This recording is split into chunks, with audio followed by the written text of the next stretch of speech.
talvez você ache que amor de verdade tem que doer.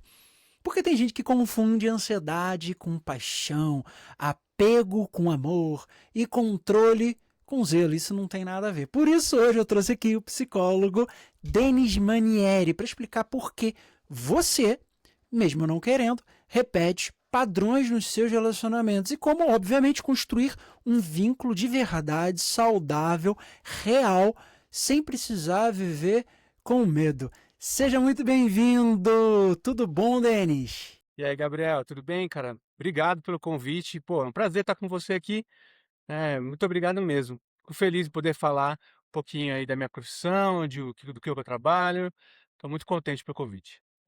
Olha, da minha profissão, sabe o que é melhor? É conversar com gente boa que tem interesses em comum. Olha, eu sou formado em marketing, mas pensei em fazer psicologia porque eu gosto mesmo de gente. Então, a gente vai ter um papo bem legal aqui. Bem, Denis, em uma frase, se for possível, ou enfim, fica um pouco mais à vontade para se estender, me fala quem é você e o que você resolve de fato para as pessoas. Gente, essa pergunta é difícil responder, né? Falar, quem é você, né?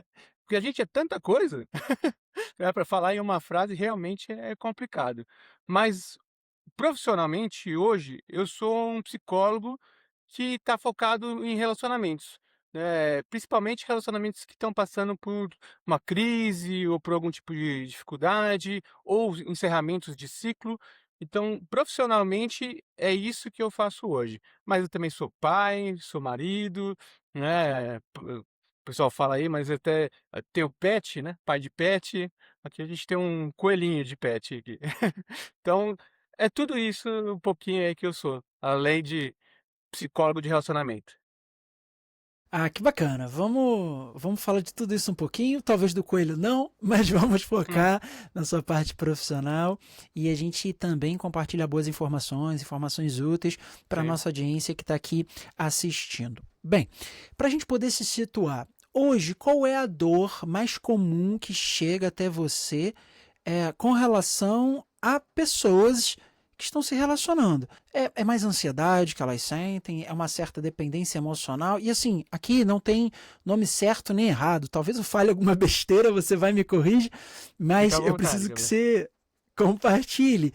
É mais ciúmes? É mais término? O que aparece mais para você? Pô, é um conjunto de situações, Gabriel. O que me aparece mais, como eu te disse, são pessoas que estão passando por um processo de dificuldade nas relações.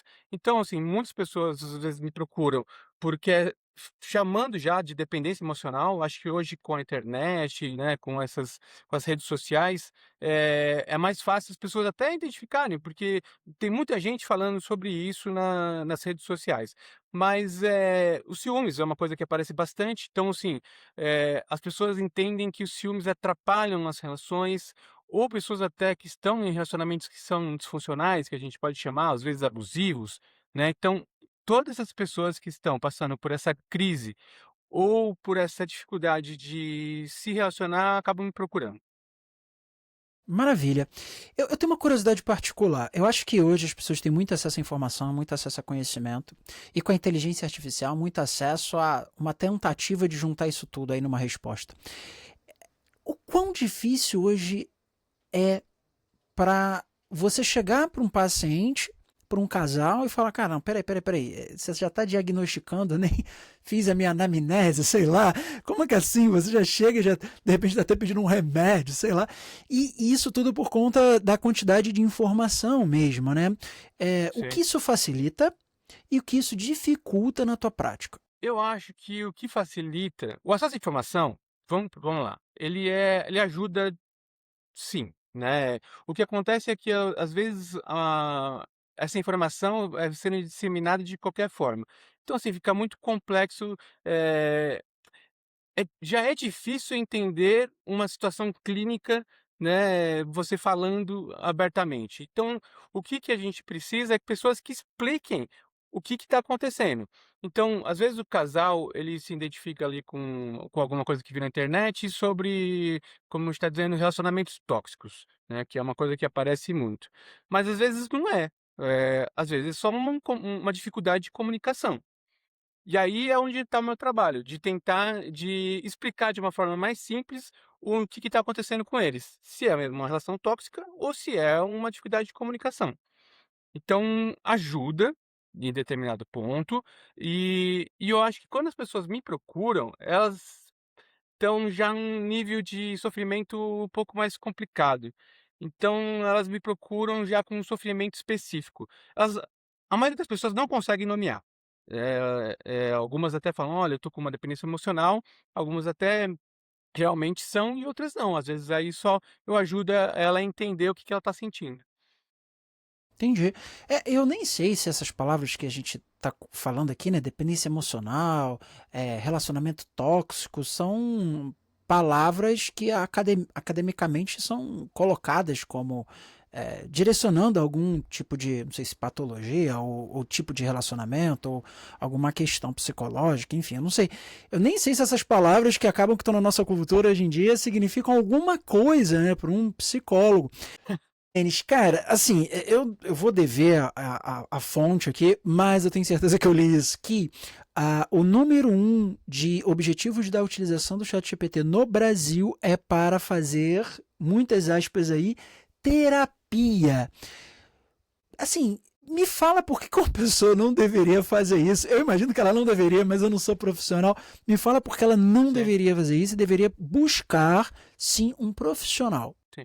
Porque é exatamente porque a importância das relações humanas são inacessíveis para uma inteligência artificial. O que que a inteligência artificial faz? Ela emula o conteúdo de alguma coisa. Ela pode dar um alívio ali para alguém de uma forma, sei lá, talvez imediata? Pode, mas ela não vai conseguir ir em sintomas mais profundos daquela pessoa, porque o que que a gente precisa entender, é que quando a gente procura uma terapia, a gente está procurando uma coisa individualizada, né. O ChatGPT vai pegar um contexto geral das coisas e vai te tentar te explicar ali. Mas assim, como se algumas pessoas me procuram, e aí o que que eu faço? Em alguns pacientes que vêm me procurar, principalmente por questão de relacionamentos, como a gente estava falando, eu vou precisar trabalhar com ela uma questão de que ela tem lá da infância. Então, nessa pessoa, eu vou querer saber como que ela entendia os vínculos, ou como que foram os vínculos dela nas relações, né. Alguns vínculos a gente pode até entrar depois nesse assunto, mas alguns vínculos a gente tem antes da gente saber falar. Então, assim, a gente vai se vinculando sem mesmo saber falar. Então essa pessoa eu vou trabalhar assim. Outras pessoas, que me trazem algum tipo de ansiedade ali muito mais latente, eu vou trabalhar o que está acontecendo com ela naquele momento. Eu não vou lá no passado dela para resolver. A gente vai tentar entender por que que ela está naquela relação atual sofrendo tanto, né. Então o ChatGPT não vai entender o que que precisa para trabalhar naquele momento, se é uma coisa que vem do passado, né, de como ela se relaciona no passado, ou como ela está se relacionando nesse namoro, nesse casamento atual. Então tem essas particularidades. Com certeza, e muito com a questão do acompanhamento, né, porque não é só uma pessoa, falando sobre os suas questões com um psicólogo ou com uma máquina, são interações de casais. Eu acho que deixa tudo muito mais complexo, porque o que vai ter que ser revelado ali pelo profissional são interações de 2 pessoas com histórias, com passados emocionais completamente diferentes, e assim, uma máquina não consegue fazer isso, muito menos fazer esse acompanhamento, entender as melhorias que estão sendo alcançadas e no que aquela pessoa, obviamente, também está falhando. Bem, eu queria que você me falasse um pouquinho agora para casais, tá? Casais. Uhum. Imagina que tem um casal que está ouvindo esse podcast, está vendo esse podcast, e eu queria que você explicasse sobre a teoria do apego, tá? De uma forma muito simples, mas que seja também edificadora para esse casal. Sim. Tá, vamos separar então por partes. Primeiro vamos falar sobre a questão do apego, antes da gente falar sobre como isso se traduz dentro dos relacionamentos em si, né. O apego é uma coisa que vem, como eu estava tentando explicar, lá de trás, antes da gente começar a falar. Então, o apego, quando a gen imagina assim, você veio ao mundo, é um bebê que veio ao mundo e está se relacionando. Então, vamos lá, você tem filhos, Gabriel? Tem um casal, tem um casal. Tenho a Beleza. Chloe, que tem 6 anos, e tem o Noah, que tem 11. Eu tenho a Lavínia, que é minha filha, e tenho uma enteada, Bruna. E aí, vamos lá, quando as nossas filhas eram pequenas, tem aquele choro desesperado, você já deve ter passado por isso, né. Nossa, que aí você não sabe o que faz para acalmar aquela criança. O que que acontece nesse sistema nervoso da criança, é que ela está buscando segurança. Então, assim, é um alarme que soa nesse bebê de segurança, não segurança que eu estou te dizendo, uma segurança sobre um teto para morar ou segurança financeira. É uma segurança de que, assim, de quando ela tá assim que ela chorou, algo aparece. Então, se nossos filhos assim que nossos filhos choravam, imagina que você como um pai zeloso que é, se o bebê chorava, a gente vai lá e vai ver o que que ele tá precisando. Se tá precisando trocar fralda, se tá precisando, né, comer. Então, assim, esses vínculos se estabelecem aí. E aí que vai dizer essa questão do apego. Se você é um pai zeloso que quando o bebê está precisando dessa segurança, você atende, esse é que a gente chama de apego seguro. Se o bebê, né, quando chora, ele chora e às vezes tem alguém que aparece e às vezes não tem. Seja os pais, seja um criador dessa criança. Quando ele não tem essa incerteza, esse apego inseguro, porque ele não sabe o que que vai acontecer. Se ele chorar vai vir alguém, se não vai vir alguém, né. E tem aquele outro apego que é quando o bebê chora, né, e não tem ninguém para atender essa necessidade. Então ele aprendeu que, assim, não adianta chorar, né, não adianta ele não vai ter as necessidades dele atendida, então ele precisa tentar se virar ali para resolver. Isso vai crescendo dentro dessas relações. Então, assim, isso acaba ficando na nossa cabeça como se fosse vou usar essa metáfora de computador, mas assim, é como se ficasse ali gravado no nosso HD, como que a gente como que a gente se vincula, como que é o nossa sensação de apego. E aí o que acontece lá no futuro nas relações que a gente estava dizendo. E aí quando um casal se encontra, sei lá, né, você é casado também? Sou casado 16 anos com Maria Carolina, graças a Deus. Entendi. E eu também, sou casado, ia ser meu segundo casamento, né, já me casei, me divorciei, então talvez isso também ajude, nas terapias que a gente faz de casal, por você ter vivenciado, não que seja necessário, tá, eu acho que a empatia, dá você não precisa ser um terapeuta que se separou para poder cuidar de casais que estão passando por essas dificuldades, mas assim, ajuda empaticamente. E aí o que ele estava dizendo é o seguinte, você vai e aí se relaciona novamente, encontra alguém, a Maria Clara, sua esposa? Maria Carolina, encontrei ela, Maria e Carolina. aí? Você vai, encontra a Maria Carolina, né, e aí depois de anos, e aí assim, tudo ótimo, tudo maravilhoso, mas aí de repente Maria Carolina não responde, tá, não responde. Se você tem um apego seguro, o que que acontece? Tudo tranquilo. Ela tá bem, né, ela não vai me responder no tempo, ela deve estar fazendo as coisas dela, ok. Agora, se você é uma pessoa mais ansiosa, qual que seria a sua imagina que seria a sua seu medo da sua esposa não ter te respondido? Ela Você sumiu, né, e sei lá, tá fazendo alguma coisa errada ou aconteceu alguma coisa com exatamente. ela, né. É, o apego ansioso, ele vai mais nessa questão catastrófica que a gente está dizendo, né. Então assim, ela aconteceu alguma coisa com ela, ainda você pode falar: "Pô, será que ela tá bem?", mas você ainda se acalma, tá controlado.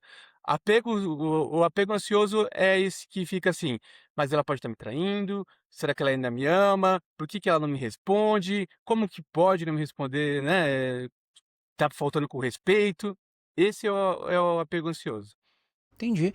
E vamos falar um pouco mais sobre apego. Você falou sobre o apego ansioso, mas também existe o apego evitativo, é isso? O evi Existe o evitativo. O evitativo, ele é até mais difícil, assim, das pessoas entenderem, porque parece que o evitativo ele dá conta de tudo, porque o evitativo parece que ele não está muito preocupado com as questões afetivas, assim, parece que ele se lida muito bem sozinho, né. Mas o que acontece é que o evitativo, ele foge dos vínculos, ele é o que a gente estava dizendo, ele aprendeu que o vínculo não é muito importante para ele ali, ele não tá então quando alguém, por exemplo, um ansioso que acontece muito, evitativo e ansioso, eh, vivem como Tom e Jerry, né. O evitativo, o que que ele tá querendo? Ele não quer compromisso, ele não quer responsabilidade, então quando você começa, eh, falar aí sobre casamento, sobre um relacionamento sério, o evitativo fala o seguinte, fala: Não, não quero mais". E aí ele tenta sair, né. E o ansioso é o contrário, então imagina exatamente isso, Tom e Jerry. O o Jerry vive fugindo do Tom, e aí ele tenta ficar criando várias artimanhas para poder, pegar o gato lá, o Tom nas armadilhas. E o Tom, por sua vez, fica tentando encontrar quais são as soluções, porque ele tem, para poder pegar o Jerry. E aí eles ficam nessa dança eterna. Um tenta fugir e o outro tenta pegar. E eles vivem sempre nessa dinâmica. E a gente não consegue pensar no Tom sem o Jerry, né. Exatamente. A gente tem, todos esses padrões de apego e muitos outros padrões, né. Isso faz com que, eu acho que muita gente sempre veja o problema no outro, né. A pessoa não vê o seu próprio padrão, às vezes por falta de conhecimento ou às vezes por falta de autoobservação mesmo. E o seu problema sempre está no outro, né, então eu acredito, queria que você falasse um pouquinho sobre isso, mas você pega alguns casais, talvez, que você: "Tá, e aí? E tal coisa aí, o que que tá acontecendo?". Aí a pessoa começa a falar: "Não, mas ele ou ela, faz isso, sempre é o outro, o outro, o outro, o outro". Como Exato. é que você ajuda a pessoa a enxergar que ela tem uma participação, sem que a outra pessoa fale: "Ah, tá vendo? Eu te disse", né, aquela coisa Sim, acusatória, e sem mesmo a pessoa se culpar, porque eu acredito que algumas pessoas se culpem também quando ela entende: "Caramba, o problema tá em mim". Aí começa a se culpar, a se martirizar. sim. O que a gente faz é o seguinte, isso que você disse é importante, porque meu trabalho terapêutico, sendo ele de casal ou sendo ele individual, é tirar a pessoa desse papel de vítima. Primeira coisa, é assim: "Ah, eu sou a vítima dessa situação". Eu preciso tirar ele dessa situação de vítima. Porque que acontece?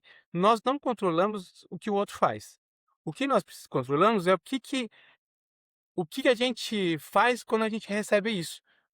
E a gente só pode mudar a gente mesmo. Essa tentativa eterna de ficar tentando mudar o outro, é o que faz com que as relações fiquem nesse looping infinito de, eh, eu preciso que o outro mude para que eu seja feliz. Que é e a ideia é o contrário. Eu preciso estar bem comigo mesmo, para que eu possa poder dizer o que que eu preciso nessa relação, para sim ela possa ser sempre melhor, sempre ter uma evolução nesse processo, né. Então, acho que eu te respondi essa que você queria essa pergunta, né, que era É, sair desse papel de vítima. E acho que você também perguntou o contrário, da pessoa se vitimizar. Eh, eu acho que quando você toma consciência de certas coisas, ok, no primeiro momento você falar assim: "Ah, estou errado", né, porque isso faz com que você entenda que você precisa fazer mudanças.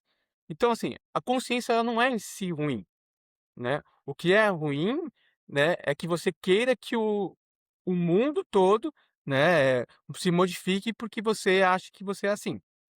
Aí é um problema, tá. Mas quando você entende, fala: "Olha, isso aqui o que acontece é que a gente tem que pensar se isso atrapalha a forma que você se relaciona com as pessoas e isso te traz um prejuízo.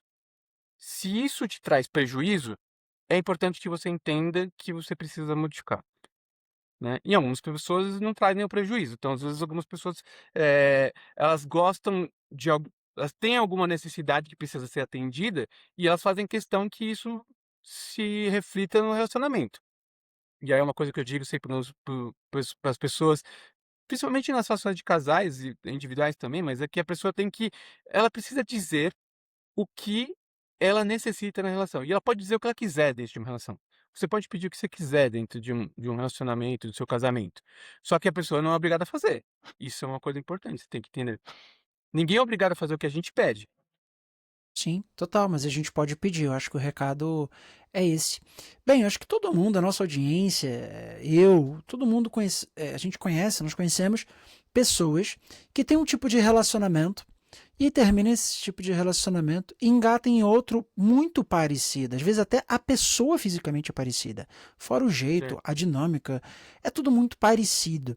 Isso é fruto da repetição dos padrões da própria pessoa? Eu queria que você falasse um pouquinho sobre isso, porque eu sempre achei interessante aquela pessoa que só namora pessoas de determinado tipo físico, ou aquela pessoa que parece que sempre está sofrendo nos relacionamentos pelos mesmos motivos, mesmo que com pessoas diferentes, ou aquela pessoa que não para de ter novos relacionamentos, a pessoa não para com ninguém, né? Eu queria que você falasse um pouquinho sobre isso. É exatamente o que você falou, são padrões. O que acontece é que a gente estabelece como apego, lá dos nossos vínculos, a gente estabelece algum tipo de padrão e a gente vai tentando reproduzir ou repetir isso, porque o nosso cérebro, ele gosta de conforto, ele gosta das coisas mais simples possível. Então, assim, se você tem um padrão na sua cabeça, idealizado, você vai tende a repeti-lo, né. E o que acontece é, você acaba repetindo também, além das coisas que você gosta, também os problemas que você acaba tendo de relacionamentos passados. Então, a ideia é que quando a gente, identifica esses padrões, às vezes algumas pessoas me procuram, porque, como você disse, ela saiu de um relacionamento, entrou num novo relacionamento muito parecido, e aí ela fala: "Poxa, eu tô". Ela empiricamente, ela consegue entender que ela está meio que repetindo, ela só não consegue entender por que que ela repete. E aí é que tá na terapia que a gente consegue eu consigo ajudá-la a identificar esses padrões, e aí quando a gente identifica e, né, que a pessoa toma consciência disso, que ela consegue ir alterando. Que aí entra essas coisas que a gente está dizendo, né, dela poder também colocar, né, nos próximos relacionamentos as necessidades dela. O que eu acho que é importante, na questão dos padrões, é a pessoa saber, né, que isso é alterado, dá para alterar. E eu acho isso um superpoder, tá bom? Eu acho que, enfim, se você não está comunicando muito isso online, bem, a minha visão é do marketing, eu trabalho com isso. Eu acho que você devia comunicar bastante, porque é um superpoder. Você chegar para uma pessoa e falar: olha, você que sofre com os mesmos tipos de relacionamento, tem como você parar e ter uma vida diferente. Eu posso te Sim, ajudar nisso. Isso é um superpoder, porque as pessoas realmente sofrem com isso. E aí eu queria colocar uma questão pessoal minha, não de sofrimento, ao contrário, mas é uma curiosidade. Eu sou fascinado por, eu não sei se você gosta, mas assim, eu sou fascinado por perfis comportamentais, sabe? Eu acho que tem sim, muita sabedoria ali, que poucas pessoas sabem, e eu acho que deveria ser algo de uso comum das pessoas.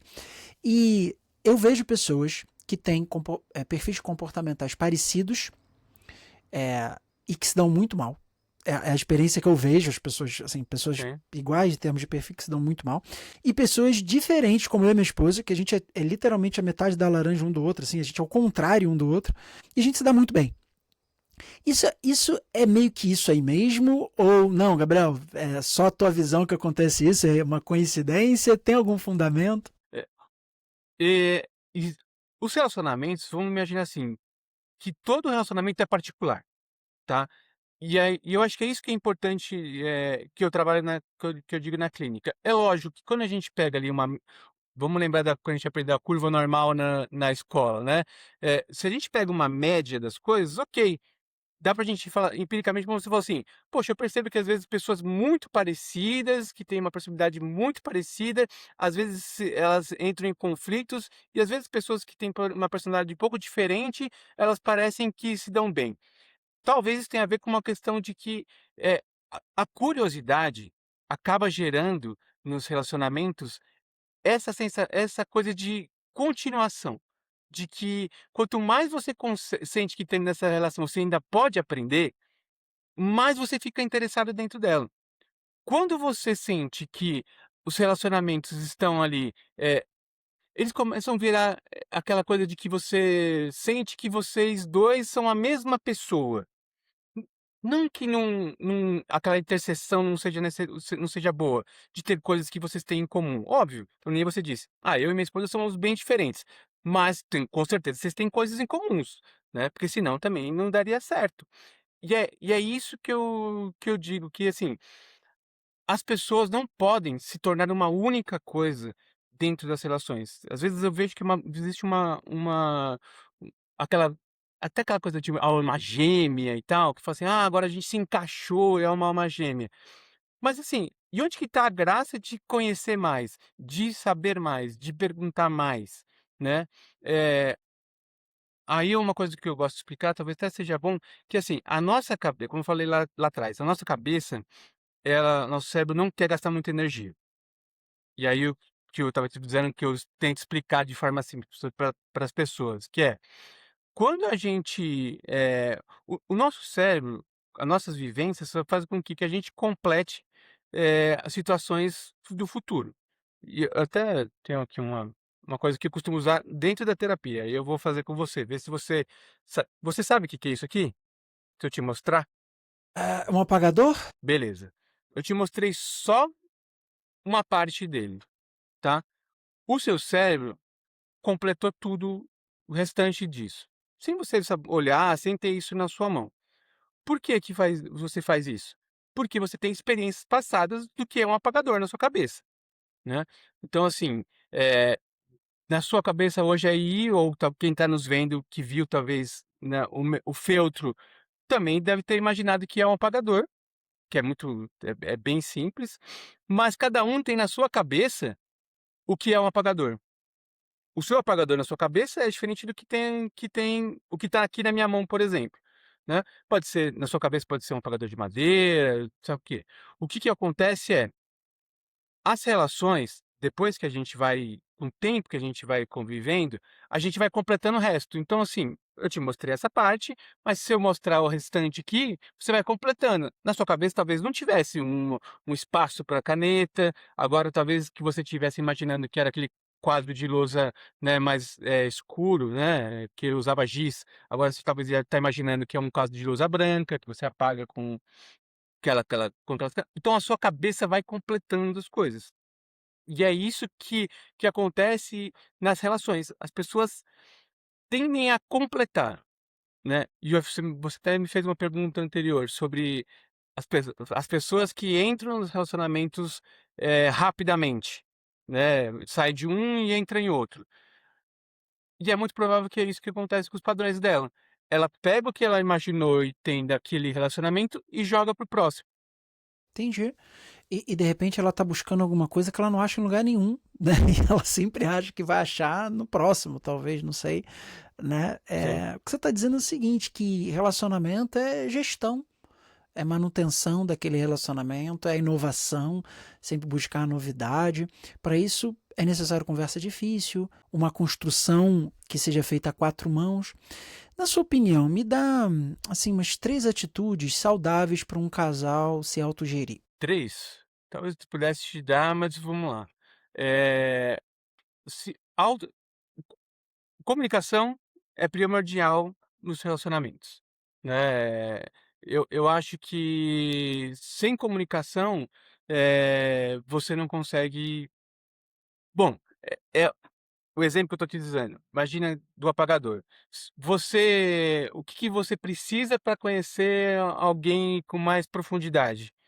Tempo, né, e aprofundar-se nas relações. E eu acho que talvez até esse mundo atual de hoje é difícil, né, a gente tá querendo tudo com muito mais rápido. Então, assim, o ideal é você se aprofundar nas relações, ser curioso, né, legitimamente pela pessoa que você tá junto, querer saber, quando a gente fala assim, né, saber sobre a pessoa, sobre o passado, sobre as coisas dela, não é uma questão de controle, não é para assim: "Ah, eu quero saber com quantas pessoas você saiu, com quem você se relacionava", não é isso.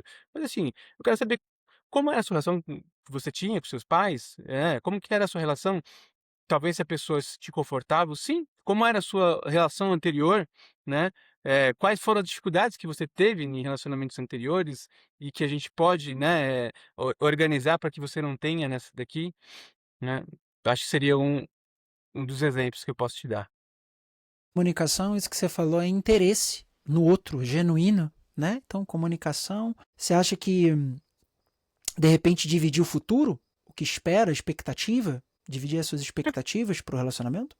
Sim, e acredito que isso também entra dentro da comunicação, né. Você poder comunicar sobre o que você deseja para o futuro, e entra todo nesse processo de você poder se comunicar com o outro, né. Então a comunicação, você precisa comunicar sobre expectativas do futuro, você precisa se comunicar sobre sexo, você precisa se comunicar sobre questões financeiras, tudo isso entra dentro, né, da parte de comunicação.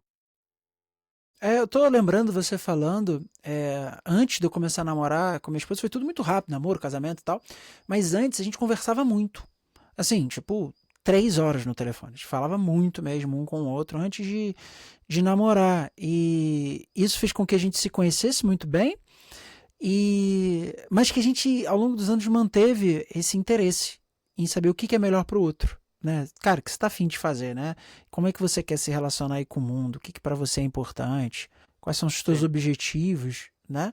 Eu acho também que dividir, pelo menos na minha experiência, dividir as suas próprias vontades, como você mesmo falou também, acho fundamental. E assim, Denis, tem um jogo que a gente não vê, tem assim um jogo do, sei lá, do sistema nervoso que a gente não tá sabendo o que tá rolando, mas que acaba influenciando nas nossas atitudes. Como a gente falou, o sistema nervoso é esse alerta que a gente tem de necessidade do vínculo, da segurança, do que seja, né. Então, assim, quando você entra num relacionamento, você precisa ter suas necessidades atendidas de alguma forma, né. E aí voltamos para a questão da comunicação, que ela é importantíssima dentro dessas relações. Eh O que a gente está falando da relação, como você disse, sobre a sua relação, pô, de comunicação, de que vocês conversavam bastante antes de se casar, mesmo você sentindo que foi rápido, eu acho, e também voltando com a analogia lá do apagador, é como se você tivesse, quanto mais curioso você foi de tentar entender se o que você imaginava sobre ela, como a gente estava falando sobre o apagador ali, né, era real, então assim, naquela brincadeira do apagador eu fiquei te mostrando assim, né, de virá-lo, etcétera. Então, no relacionamento perguntar mais, saber mais sobre o que ela pensa.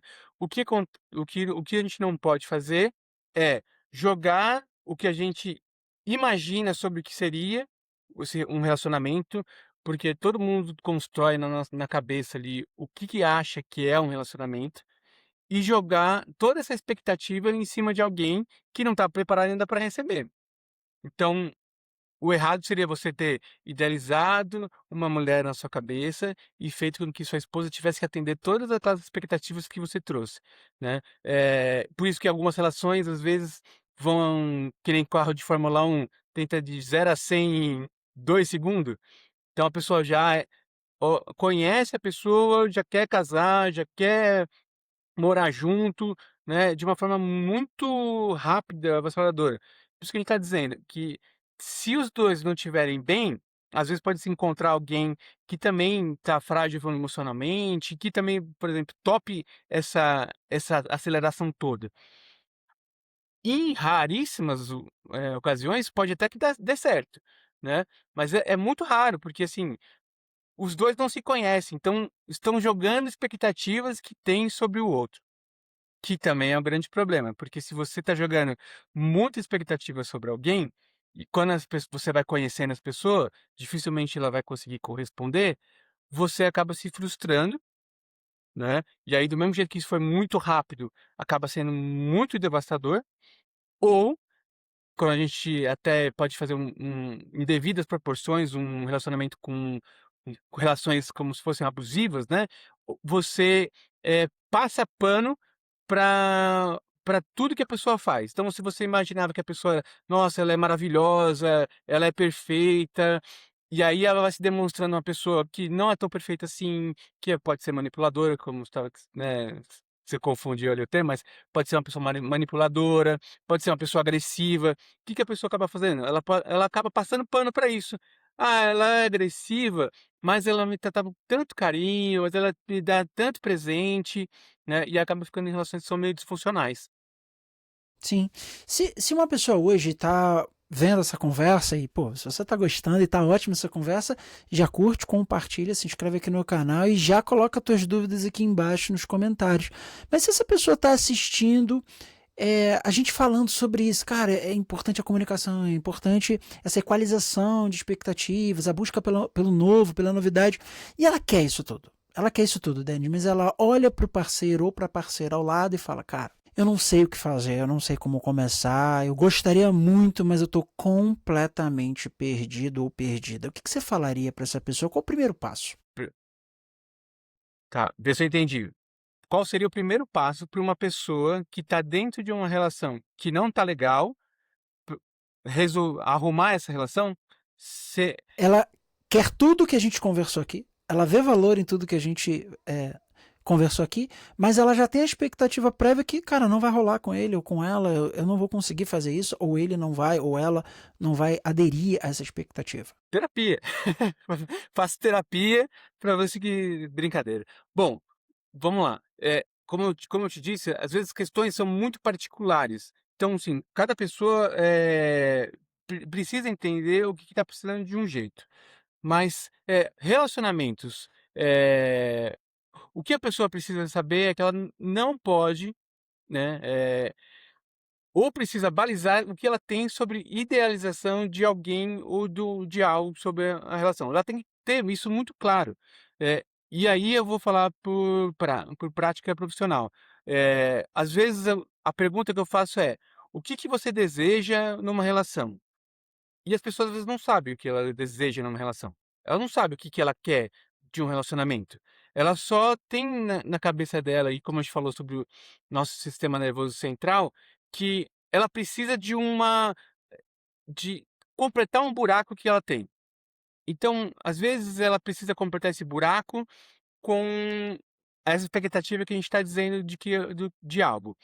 Algumas pessoas têm expectativas de como seria esse relacionamento, e às vezes eu até brinco que parece que a pessoa está em busca de um relacionamento da Disney, né, ou ela quer ser a princesa que vai ser salva, ou ela quer ser, e o salvador. Eu não tô tendo tanto homem quanto mulher, mas é ser o príncipe encantado ali, né. E hoje a gente sabe que com a atual questão da nossa sociedade, assim, as mulheres são muito mais também ativas, e também tem muitas mulheres que têm essa ideia de construção meio que da Disney, né, de ter um relacionamento perfeito, ter um relacionamento sem nenhum tipo de briga, sem nenhum tipo de estresse, que isso é fantasia total, né. Não existe relacionamento sem ter nenhum tipo de divergência, né, elas sempre vão existir. O grande problema é que como que vocês conseguem resolver esse tipo de divergência? Total, total.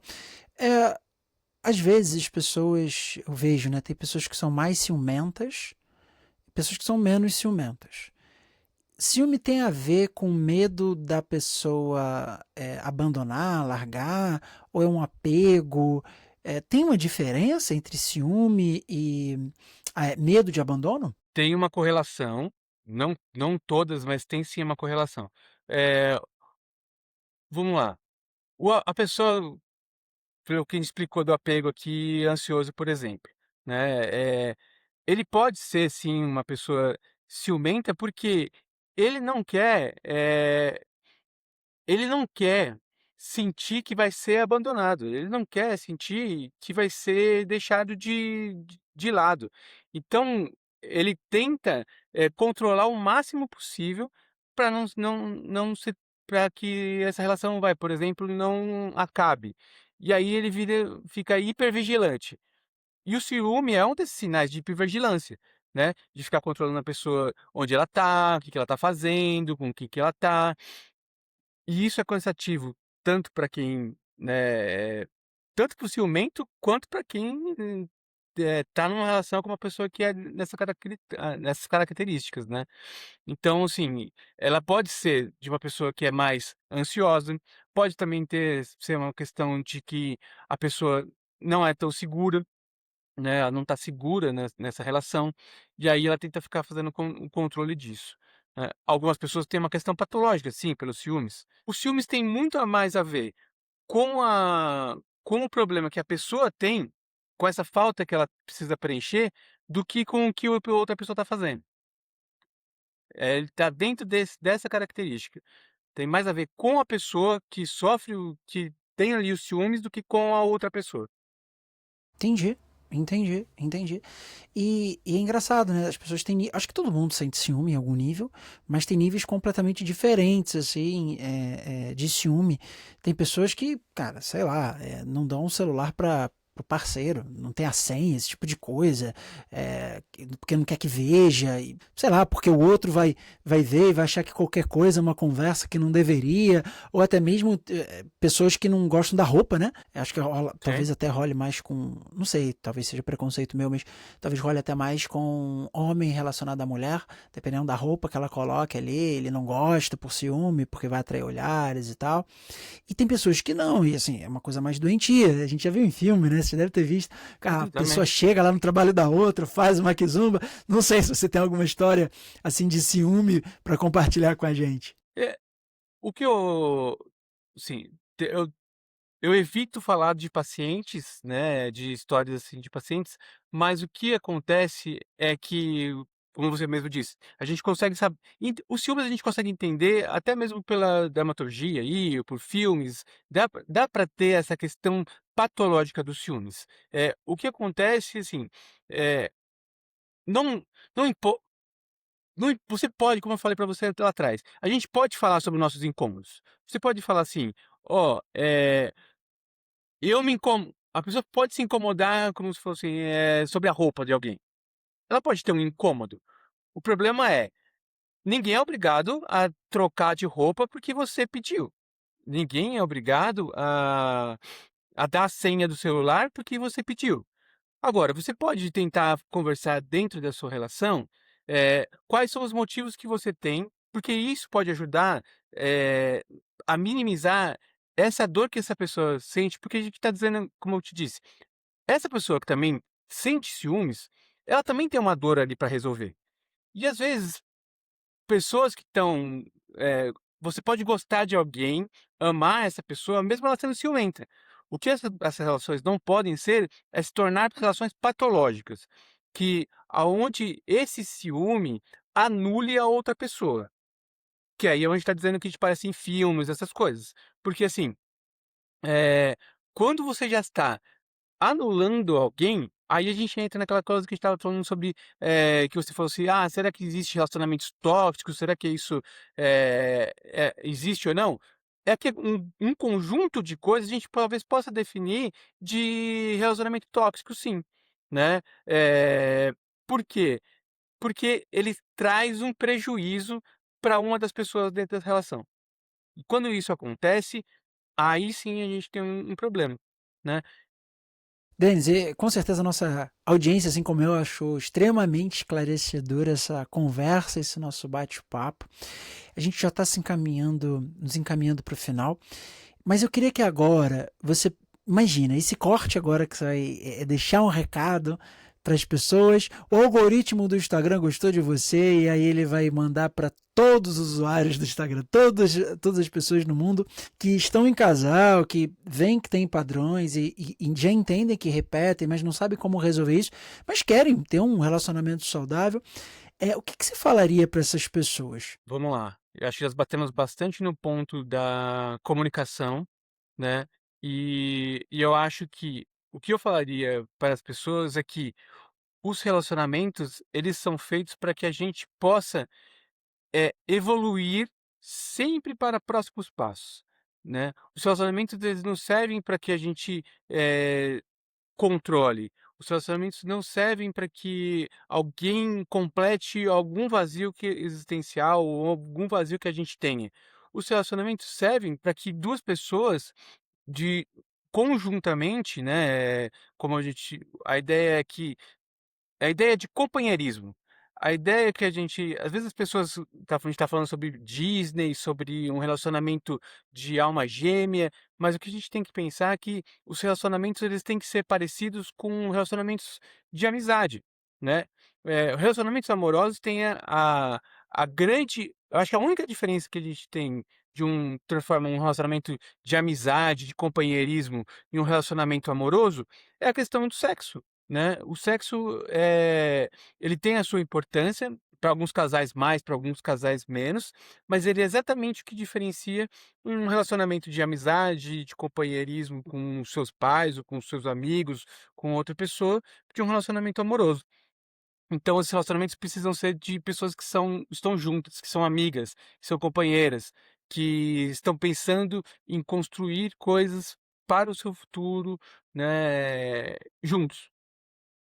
Olha, se você se identificou com essa conversa aqui, quer aprofundar esse papo, eu te convido a você começar a seguir o Denis Manieri no Instagram dele, @psi, Denis Manieri. Eu vou colocar aqui embaixo na descrição. Manda um direct para ele e fala: olha, Denis, te vi lá no podcast com o Gabriel. Cara, tô precisando da tua ajuda. Vamos marcar uma consulta. Quero bater um papo com você. Quero começar um processo de terapia com você. E mais uma vez eu te convido a curtir esse vídeo aqui, compartilhar com algum amigo que está precisando ouvir o que a gente trocou de ideia aqui. E, obviamente, se você quiser se inscrever no canal, inclusive começar a seguir o Denis, é um convite que está feito. Denis, foi um prazer te receber aqui. Valeu, Gabriel. Muito obrigado. E vamos deixar para uma próxima conversa, porque tem muito assunto sobre relacionamentos, né? Valeu, Gabriel. Obrigado pelo convite e tamo junto. Até uma próxima conversa. Grande abraço. Tchau. Abraço. Tchau.